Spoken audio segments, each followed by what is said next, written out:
Touch. Yes, ये एक बहुत महत्वपूर्ण चीज है कि हम टच के द्वारा सारी चीजों को रिकॉग्नाइज करते हैं, राइट? कपड़ा हो या कोई भी चीज हो, हम टच का उपयोग करते हैं। तो जरा अपनी पाम को यहाँ से चेक कर तो देखिए, यहाँ पर क्या कोई मशीन लगाया हुआ है कि जिससे हमें पता चल जाता है कि क्या चीज है? यहाँ पे कुछ सेंसर्स हैं यहाँ पर ऐसे? दिशा जी क्या लगा आपको, कोई सेंसर्स मिले यहाँ पर? नहीं, आशा जी को भी नहीं मिले, करिश्मा जी को भी नहीं मिले, कोई सेंसर्स नहीं है। पर इसको टच कर देखिए और फिर पीछे के हिस्से को टच कर देखिए, दोनों के टच में कुछ फर्क लग रहा है, राइट? माइन्यूट सा फर्क है। अब देखिए हमारे हाथ में ही कितने सारे वेरिएशन है, आगे का टच कुछ अलग है, पीछे का टच कुछ अलग है। नेल्स को टच कर देखिए, बिल्कुल डिफरेंट टच है। हेयर को टच कर देखिए, तित दांतों को देखिए, हर एक की स्मूथनेस, हर एक के टेक्सचर्स अलग अलग हैं। अब हम इस उंगली, एक हाथ की पाम पर आंखें बंद कर सिर्फ उंगलियों को घुमाने की कोशिश करते हैं। एक उंगली को घुमाने की कोशिश करिए और जब भी आपकी उंगली किसी रेखा पर आए तो उस रेखा को फॉलो करने की कोशिश करिए।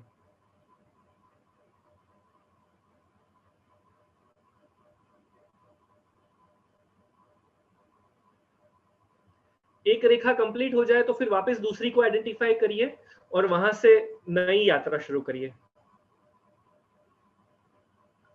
फील हो रही है? कितना अमेजिंग सिस्टम बनाया है भगवान ने।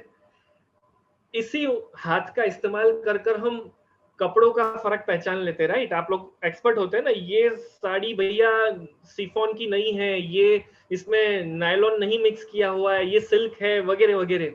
पर कभी हमने ये नोटिस किया कि ये सारा होता कहां से है? इससे। तो इसकी केयर करनी बहुत जरूरी है और हमें टच के बारे में हमारे बच्चों को एक प्रॉपर मैसेज समझाना भी रिक्वायर है, राइट? गुड टच और बैड टच क्या होता है, राइट? तो ये सारी सेंसेस हमें टच की एक्टिविटीज से और ज्यादा अच्छे से समझ में आएगी। अभी मैं आपको कहूं कि आपके पास जो कटोरी है, उस कटोरी को हाथ में लीजिए और आंखें बंद कर उसके हर एक हिस्से को रिकॉग्नाइज करने की कोशिश करिए। उसकी बॉर्डर कैसी है, उसमें कहीं पर कोई खुरदुरापन है या सब कुछ बिल्कुल फ्लैट है? कहीं पर अलग अलग प्रकार की डिजाइन्स होती है, तो वो डिजाइन्स आपको फील हो रही है या सिर्फ दिखाई देती है? अगर कुछ कार्विंग किया हुआ होगा तो वो कार्विंग आपको फील होगा। सेम चीज अब आप चम्मच पर ट्राई करिए।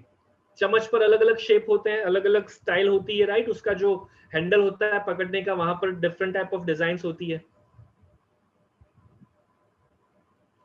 अब उंगलियों से सिर्फ आप समझने की कोशिश करिए कि ये क्या शेप है, कौन सी लाइन कैसे जा रही है। देखो, उस चम्मच को आपने 1000 बार इस्तेमाल किया है, 1000 बार देखा होगा, पर जब आप उस डिजाइन को रिकॉग्नाइज करने की कोशिश करेंगे, उसे फील करने की कोशिश करेंगे, तो कुछ ना कुछ एक अलग मैसेज आपके पास आएगा। यस, पायल जी कह रही है 2 जगह पर कटा हुआ है, राइट? जो नहीं ध्यान में आया था। तो ये सारी चीजें हम जब एक कीन ऑब्जर्व करते हैं, प्रॉपरली उससे टच कर फील करने की कोशिश करते हैं, तो हमारी सेंसेस और ज्यादा एक्स्ट्रा काम करती है। देखिए, रूटीन में हम ये सारी चीजें नहीं करते ना। रूटीन में तो यही चम्मच आप दिन में 4 बार साफ कर दोगे, राइट? बर्तन मांजते समय। पर इन सारी चीजों पर हमारा फोकस नहीं जाता। यस, डिजाइन मिस हो जाती है। यस डॉक्टर जयश्री जी, बिल्कुल सही कहा आपने। पर जब हम इस तरह से उसे फील कर रहे थे तो हमें पता चला कि वो अंदर इतना सारा है और वहीं पर कहीं मैल भी जमा हुआ था, राइट? जो हमें धोते समय मिस हो गया था हमसे। तो ये सारी एक्टिविटीज कहीं ना कहीं हमारी लाइफ में इम्प्रोवाइजेशन लाएगी और हमसे ज्यादा हमारे बेबी के अंदर एक मैसेज क्रिएट करेगी। क्लियर? तो ये करने के लिए हमें अगेन कोई एक्स्ट्रा टाइम निकालने की जरूरत नहीं है। आप अपनी रूटीन लाइफ में भी इससे एंजॉय कर सकते हो।